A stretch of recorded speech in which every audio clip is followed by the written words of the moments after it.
All right, so here we go again. तो कल के चेस्ट डे के बाद I can literally feel the soreness, and I also know what is the reason behind getting my chest so sore. और reason ये है कि we did something we weren't doing. Actually, it was a very heavy and intense chest day. Even though सिर्फ हमारे 2 movement थे कल, और दोनों ही मूवमेंट के 2 वर्किंग सेट, बट स्टिल जो भी हम अपना ट्रेनिंग वेट यूज़ करते हैं उससे एक सिग्निफिकेंट जंप था कल. और it wasn't kind of a session जो बहुत सारे लोग कंसिडर करेंगे कि it is more likely to be a optimal session for making gains, or to be considered as a hypertrophy based session. अगर स्ट्रेंथ के पर्सपेक्टिव में बात करें, so it was good. 5 repetitions for a working set. बहुत सारे लोग सोचेंगे कि स्ट्रेंथ के लिए तो सही है ये, लेकिन हाइपरट्रॉफी के लिए नहीं. But what I can tell you is it works just all right. लेकिन ये बिल्कुल भी ज़रूरी नहीं है कि हमें हर एक सेशन ऐसा ही रखना. Although it depends कि what kind of the session one enjoys, और the one who could recover from the kind of intensity he does. और अगर बात करें आज की, तो अपने ट्रेडिशनल अप्रोच के अकॉर्डिंग आज होना चाहिए था बैक डे, लेकिन आज के दिन का प्लान थोड़ा सा अलग है. कल का दिन हमने कंसिडर करा था as a upper body day. It wasn't confirm कि हम चेस्ट करेंगे या बैक करेंगे, लेकिन just for a excitement purpose we did chest yesterday. It does not necessarily means that we would hit back today. We could do that, but there is no compulsion. तो I think आज का दिन हम दे सकते हैं अपने lower body के लिए.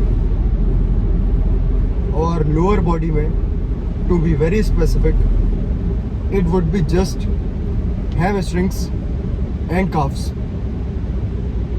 ये कंप्लीट लेग डे आज इसीलिए पॉसिबल नहीं हो सकता है क्योंकि क्वाड्स में अभी इतनी रिकवरी नहीं हो पाई है हमारे लास्ट लेग सेशन से. Hamstrings I could feel that कि ट्रेन हम कर सकते हैं, लेकिन क्वाड्स के लिए अभी टाइम है. तो इस वीक हम कुछ ऐसी अप्रोच रख सकते हैं, जैसे कल था हमारा एक अपर बॉडी डे और आज है हमारा एक लोअर बॉडी डे. अब कल के दिन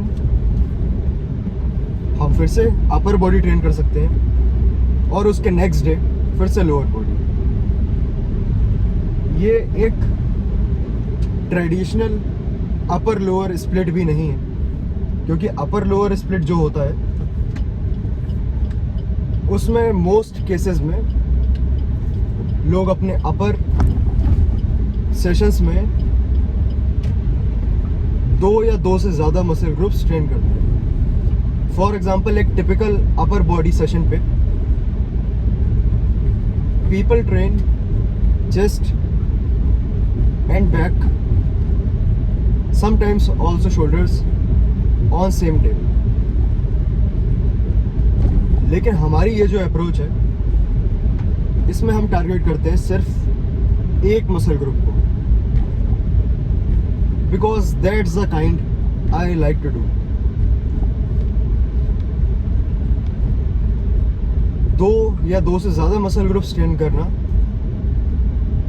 there is nothing wrong in that, but the thing is I don't like to do. Most probably ideals और दूसरा मूवमेंट हैमस्ट्रिंग लाइन कर्ल, क्योंकि उसके अलावा और कुछ अवेलेबल भी नहीं है। काफ्स के लिए हम सिर्फ एक वेरिएशन करेंगे, क्योंकि नेक्स्ट अपने क्वाड डोमिनेंट सेशन में we would do another variation for calves. So in total सिर्फ 3 मूवमेंट रहने वाले हैं आज। देखते हैं कि कितने वर्किंग सेट्स की रिक्वायरमेंट रहेगी। तो फिर चलते हैं सीधे अंदर और स्टार्ट करते हैं अपना session.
It was the kind of session, कह सकते हैं कि थोड़ा सा नॉस्टैल्जिक इसीलिए क्योंकि we did a somewhat heavy set of RDLs. बहुत लोग इसे सिर्फ डेडलिफ्ट भी कंसिडर कर सकते हैं, लेकिन it is the variation of deadlift. Specifically जो एक कन्वेंशनल डेडलिफ्ट होती है वो हम बहुत पहले करते थे, लेकिन नॉट नाउ. अब जो भी डेडलिफ्ट का वेरिएशन होता है उसे हम कहते हैं RDLs, यानी कि रोमेनियन डेडलिफ्ट्स. अब इसमें स्लाइड सा वेरिएशन बस यही होता है कि जो हमारा इसेंट्रिक फेज होता है डेडलिफ्ट का, यानी कि पहले लिफ्टिंग द वेट, जो एक नॉर्मल ट्रेडिशनल डेडलिफ्ट होती है उसमें ज़्यादा एम्फेसिस होता है हमारा कि मैक्सिमम वेट लिफ्ट करना. लेकिन अगर हम बात करें RDLs की तो हमारा इसमें फोकस एकदम अपोजिट पाथ पे होता है, and that is eccentric. No matter how you lift, when it does matter you have to lift with proper neutral back. लेकिन बहुत ज़्यादा फोकस हमारा लिफ्टिंग पे नहीं होता है, बल्कि वेट्स को नीचे लाते वक्त स्लो डाउन करना और हिप हिंज मूवमेंट रखना. अपने हिप्स को हम पुश करते हैं आउटवर्ड्स, तो जितना हम ऊपर और पीछे की तरफ अपनी हिप्स को पुश कर सकते हैं, इससे ज़्यादा इम्पैक्ट आता है हमारी हैमस्ट्रिंग्स पे.